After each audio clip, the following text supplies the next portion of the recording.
कहते हैं राजन ऐसा नहीं है कि हम भगवान को याद नहीं करते। भगवान को हम याद तो करते हैं, लेकिन कब करते हैं? जब हमारे जीवन में विपत्ति आती है, जब हमारे जीवन में दुख आता है, तब हम भगवान को याद करते हैं। जब परमात्मा की याद आती है, जब सारे दरवाजे बंद हो जाते हैं महाराज, जब केवल परमात्मा को याद आती है। हाँ? और परमात्मा की याद आती जरूर है। अगर अंत में डॉक्टर भी हार थक कर बोल देता है कि भैया अब तो भगवान ही है, बोल देते कि नहीं, तो आखिर में भगवान है। इसलिए हमें क्या करना है? थोड़ा थोड़ा जब हमारे जीवन में सुख आए तो उसमें भी भगवान की याद करते रहो, तो दुख थोड़े से रूप में निकल जाएगा। हम लोग लेकिन क्या करते हैं? जब हमारे जीवन में सुख आता है तो परमात्मा को भूल जाते हैं, और दुख आता है तो हमें परमात्मा की याद आती है। दुख में सुमरन सब करे, सुख में करे ना कोई, और जो सुख में सुमरन करे तो दुख काए। भगवान हमेशा अपने भक्तों की रक्षा करने के लिए कई कई अवतार में आते हैं।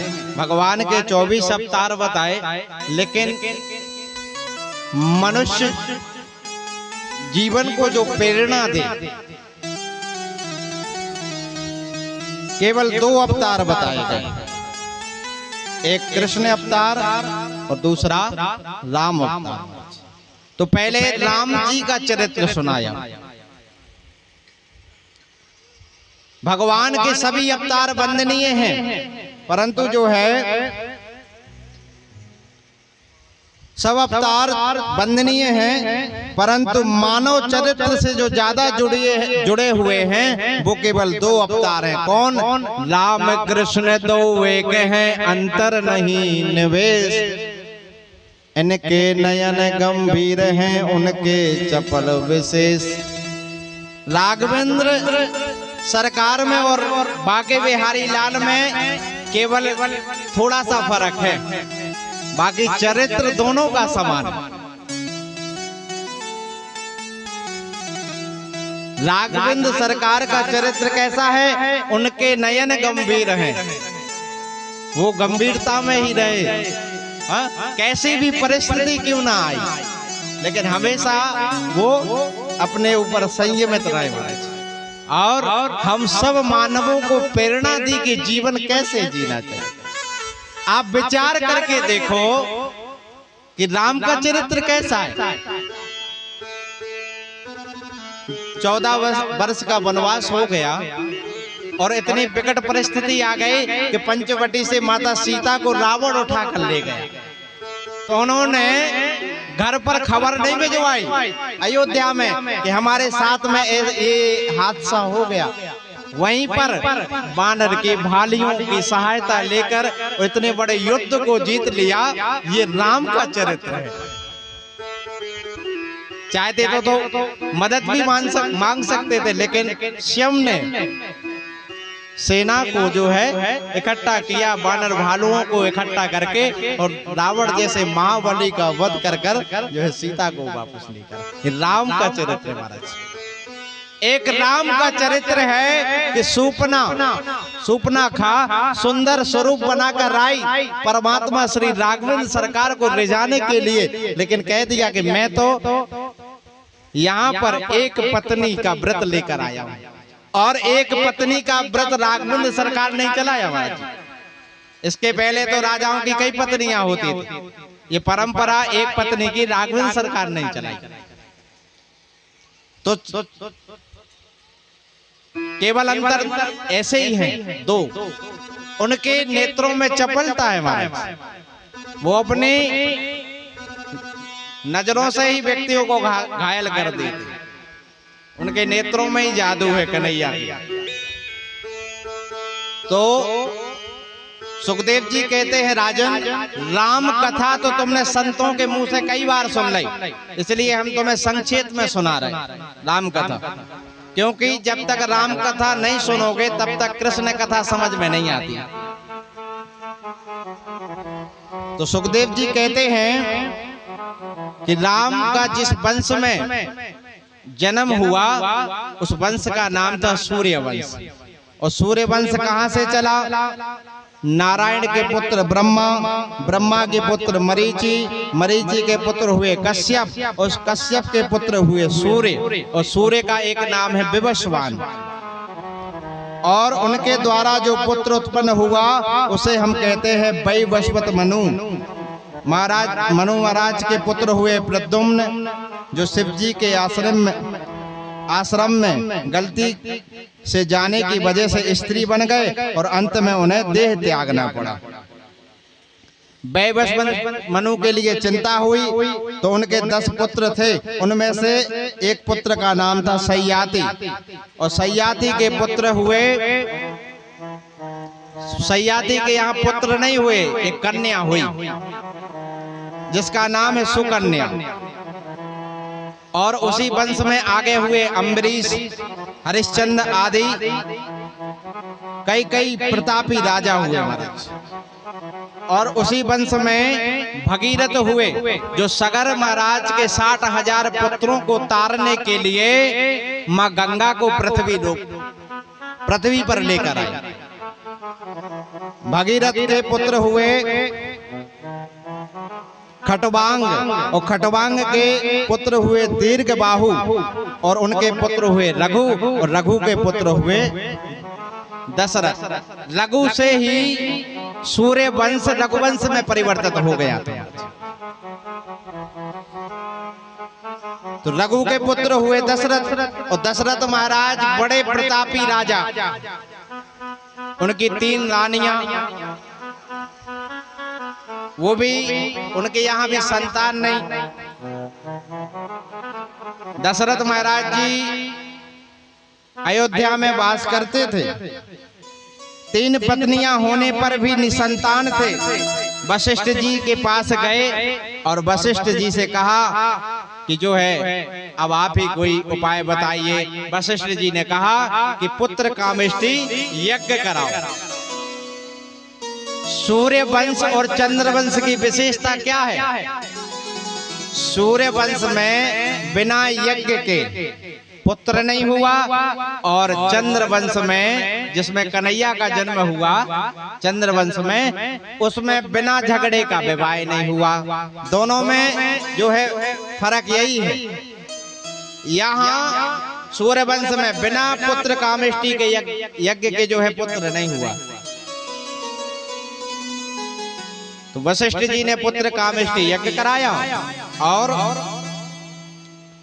उस यज्ञ कुंड में से अग्निदेव खीर का चरु लेकर प्रकट हुए और वशिष्ठ जी को देते हुए कहा। वशिष्ठ जी ने उस खीर के चरु को लिया, दशरथ जी को देते हुए कहा कि जाओ तीनों रानियों को खिला देना, सुंदर पुत्र होंगे। अब महाराज तीनों रानियों को बांट रहे थे, तो सुमित्रा जो थी उनके भाग को एक चील चुरा कर ले गई। तो आधा भाग कौशल्या ने और आधा भाग कैकेयी ने दिया, तो उनके यहाँ पर 2 पुत्र हुए। और अब तीनों रानियां गर्भवती हुई महाराज। सारी अयोध्या को दुल्हन की तरह सजाया गया, दुल्हन की तरह सजाया। आज दशरथ जी बड़े जो है प्रसन्न हैं। सारे अयोध्या को दुल्हन की तरह सजाया गया, और धीरे धीरे चैत्र मास आया।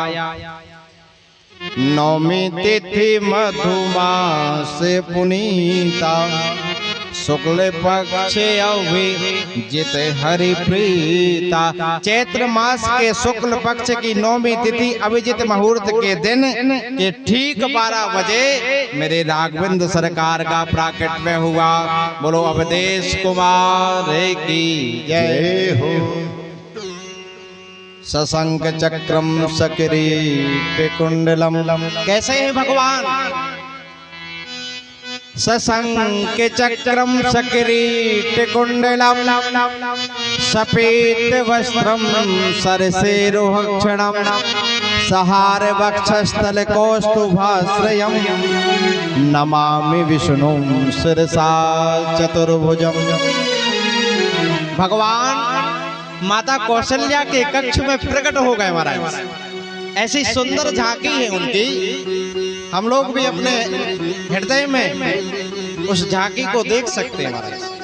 कैसे हैं भगवान? मंद मंद हास्य कर रहे हैं, मुस्कुरा रहे हैं, जिनके हाथों में शंख चक्र गदा पद्म धारण किए हैं। माता कौशल्या उनके दर्शन कर कर बड़ी प्रसन्न हो रही हैं। लेकिन ये बात किसी को पता नहीं है कि भगवान का प्राकट्य हो गया।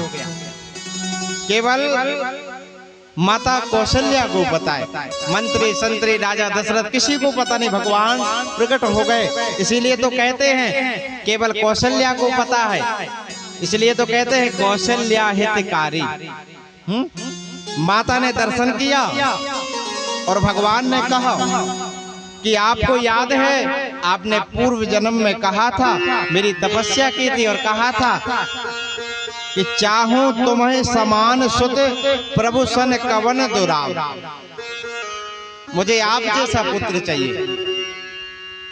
तो मैंने भी कह दिया था आप सरस खोजहूं कहां जाई, नृप तव तनय हो मैं आई। इसलिए मैं आ गया क्योंकि मेरे समान कोई है ही नहीं, मैं तो अकेला हूं, इसलिए मैं ही आपका पुत्र बनकर आ गया। माता ने कहा मैंने पुत्र बनकर आने के लिए कहा था, आप तो दादा बन के आ गए।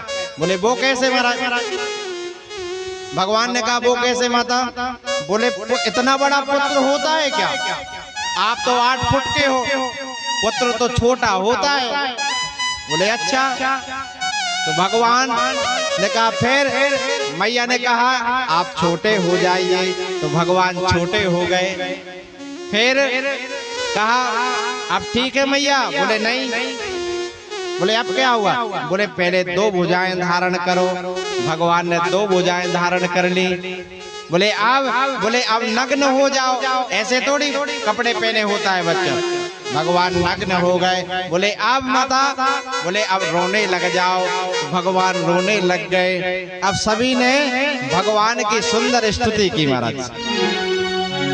माता कहते हैं माता पुनि बोली सोमति डोली, तजहु तात यह रूपा, कीजिए शिशु लीला अति प्रिय शीला, यह सुख परम अनुपा। भगवान उनके वचन को सुनकर छोटे हो गए। सुनी वचन सुजाना, रोदन ठाना, होई बालक सर्वभूपा, यह चरित जो गावहि हरि पद पावहि, ते न परहि भवभूपा। सबने जो है भगवान की खूब स्तुति की, सभी देवताओं ने स्तुति की। और भगवान ने जब रोना प्रारंभ किया तो सबको पता चल गया ये राघवेंद्र सरकार का प्राकट्य हो गया।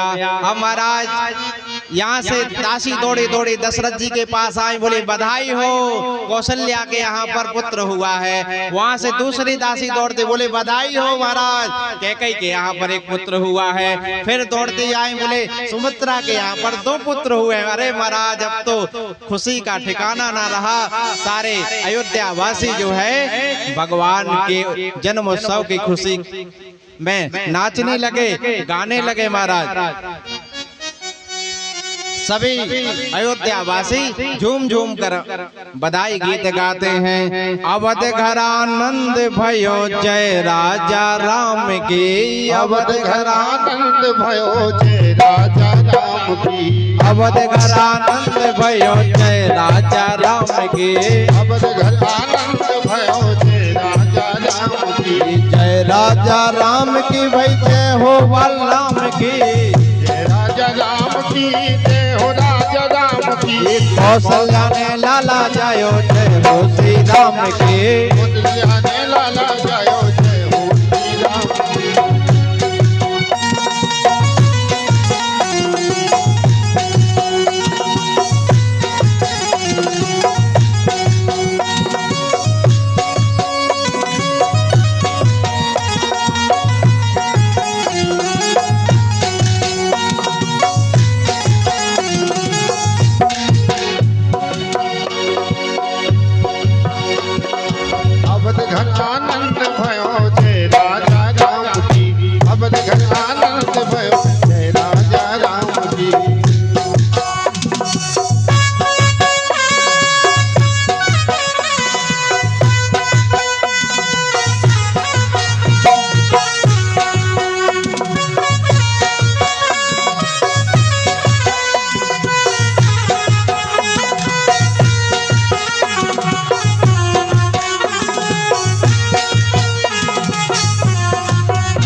सुंदर राघवेंद्र सरकार का जन्मोत्सव मना, मास दिवस बा दिवस पुनि मरम न जाने कोई। 1 महीने तक भगवान का जन्मोत्सव चलता रहा हमारे साथ।